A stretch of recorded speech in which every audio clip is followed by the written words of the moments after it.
এক গ্রামে একজন ব্রাহ্মণ বাস করতেন। ব্রাহ্মণের এক পুত্র সন্তান ছিল। ব্রাহ্মণ চিন্তা করলেন তার পুত্র সন্তানকে তিনি বিদ্বান করে গড়ে তুলবেন। এই জন্য তিনি তাকে গুরুগৃহে পাঠালেন। বছর ৩-৪ পর গুরুগৃহ থেকে পুত্র সন্তান ফিরে আসলেন। এসে পিতাকে বললেন, আমি বেদ, পুরাণ, মহাভারত, রামায়ণ সমস্ত গ্রন্থ পাঠ করে বিদ্বান হয়ে ফিরে এসেছি, আপনি আমার পরীক্ষা নিতে পারেন। পিতা বলল, ঠিক আছে, তার আগে তুমি বলো, তুমি কি জানো পাপ কি? পুত্র বলল, হ্যাঁ জানি। পিতা বললেন, তাহলে বলো তো পাপের বাপ কে? পুত্র চুপ, বলল, এ প্রশ্নের উত্তর তো আমি জানি না। ঠিক আছে, আমি এখনই গৃহত্যাগ করব। এই প্রশ্নের উত্তর যতদিন আমি না জানতে পারবো ততদিন আমি গৃহে প্রবেশ করব না। এই বলে সে চলে গেল। গ্রামের পর গ্রাম ঘুরতে লাগলো আর সবাইকে জিজ্ঞাসা করতে লাগলো পাপের বাপ কে, কিন্তু কেউই এই প্রশ্নের উত্তর দিতে পারল না। এভাবে গ্রামে গ্রামে ঘুরতে ঘুরতে ব্রাহ্মণ পুত্র ক্লান্ত হয়ে পড়ল। সে দেখতে পেল সামনে একটা কুঠির। কুঠিরটি অনেক সুন্দর করে সাজানো নেকানো। কুঠিরের মাঝখানে, উঠানের মাঝখানে একটা তুলসী গাছ লাগানো। ব্রাহ্মণ পুত্র ভাবলেন এটা নিশ্চয়ই কোনো ব্রাহ্মণ বা বৈষ্ণবের বাড়ি হবে। এই ভেবে সে বাড়ির মধ্যে প্রবেশ করলো এবং বলল, বাড়িতে যদি কেউ থেকে থাকেন আমাকে 1 গ্লাস জল দেবেন। তখন একজন মহিলা বেরিয়ে আসলো 1 গ্লাস ঠান্ডা জল নিয়ে। ব্রাহ্মণ পুত্র জল পান করলেন। এরপর ব্রাহ্মণ পুত্র বললেন, এটা নিশ্চয়ই কোনো ব্রাহ্মণ বৈষ্ণবের বাড়ি, তো বাড়ির মালিক কোথায়? তাকে তো দেখছি না।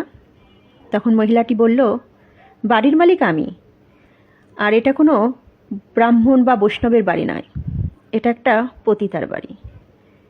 ব্রাহ্মণ পুত্র তো রেগে মেগে টং। ব্রাহ্মণ পুত্র বলল, তোমার এত বড় সাহস, কুলোটা নারী, তোমার একটুও ভয় করলো না? তুমি একজন কুলোটা নারী হয়ে আমাকে জল পান করালে। আমার এক্ষুনি গঙ্গা স্নান করতে হবে। আমি পাপের বাপকে এটা খুঁজতে এসে নিজেই পাপ কাজ করে ফেললাম। তখন মহিলাটি বলল, আপনি যখন পাপ করেই ফেলেছেন তখন আমার খুব ইচ্ছা আপনি আমার গৃহে অন্ন সেবা করবেন। আপনি যদি আমার গৃহে অন্ন সেবা করেন আমি আপনাকে 5টি স্বর্ণ মুদ্রা দেব। আপনি তো পাপ করেই ফেলেছেন, গঙ্গা স্নান তো করবেন, না হয় আর 2টা ডুব বেশি দিয়ে নেবেন। ব্রাহ্মণ পুত্র চিন্তা করল, কথা ঠিকই, যদি 5টা স্বর্ণ মুদ্রা পাওয়া যায় ক্ষতি কি তাতে? তখন ব্রাহ্মণ পুত্র বলল, দাও আমাকে চাল ডাল দাও, আমি স্বহস্তে রান্না করে খাবো। তখন মহিলাটি বলল, না, আমি নিজে রান্না করে আপনাকে খাওয়াবো। ব্রাহ্মণ পুত্র রাজি হয়ে গেল। এরপর যখন ব্রাহ্মণ পুত্রের সামনে সমস্ত খাবার সাজিয়ে দেয়া হলো, যখন ব্রাহ্মণ পুত্র অন্ন সেবা করতে যাবে তখন মহিলাটি বলল, আমার আরেকটা ইচ্ছা আছে, আমি আপনাকে আমার নিজের হাতে খাওয়াতে চাই। তখন ব্রাহ্মণ পুত্র বলল, না, এটা সম্ভব নয়। মহিলাটি বলল, আপনি যদি এই অনুমতি দেন তাহলে আমি আপনাকে আরও 50টি স্বর্ণমুদ্রা বেশি দেব। তখন ব্রাহ্মণ পুত্র বলল, ঠিক আছে, দাও। মহিলাটি যখন ব্রাহ্মণ পুত্রকে খাওয়াতে যাবে তখন মহিলাটি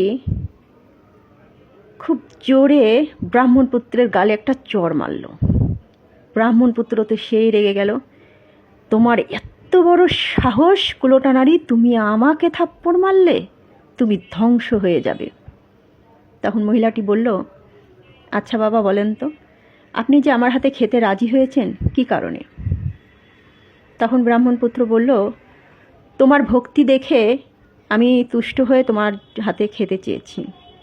মহিলাটি বলল, না, আপনি স্বর্ণ মুদ্রার লোভে আমার হাতে খেতে চেয়েছেন। আপনি যে খুঁজতে এসেছেন না পাপের বাপকে, আমি আপনাকে বলছি শোনেন, পাপের বাপ হচ্ছে লোভ, যে লোভটা আপনি নিয়ন্ত্রণ করতে পারেননি। লোভই হচ্ছে পাপের জন্মদাতা।